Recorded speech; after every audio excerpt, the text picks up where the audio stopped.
ముమ్మాటికి ఇది ప్రభుత్వ హత్యే.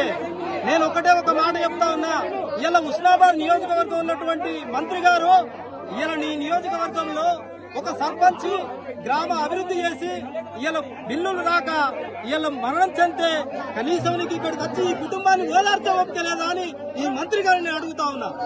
ఏం చేస్తా ఉన్నావు? నీ నియోజకవర్గంలో ఒక సర్పంచ్ గ్రామ అభివృద్ధి చేసి ఆ కుటుంబం ఇలా అన్నమా రామచంద్రాన్ని ఇలా రోడ్డు మీద పడితే నీవెక్కడున్నావు? నేను అడుగుతా ఉన్నా. ఇలా గౌడ సంఘ రాష్ట్ర వర్కింగ్ ప్రెసిడెంట్ గా నువ్వు ఒక గౌడ బిడ్డవు కదా, నువ్వు ఇలా మంత్రిగా ఉన్నావు. ఏం చేస్తా ఉన్నావు? నీ నియోజకవర్గంలో కనిపిస్తలేదా? ఈ మాందాపురంలో ఈ సంపత్ చనిపోయిన మరణం ఇవాళ ఎందుకు పరామర్శిస్తలేవు? ఎందుకు రావట్లేదు ఇక్కడికి? ఇక్కడ వాళ్ళ పిల్లల్ని కానీ వాళ్ళ భార్యను కానీ ఓదార్చాలి. ఖచ్చితంగా ఇది ప్రభుత్వం తీసుకుపోవాలి. ఈ పెండింగ్ బిల్లులో ఇచ్చే వరకు పోరాటం చేస్తామని చెప్పి హెచ్చరిస్తా ఉన్నాం.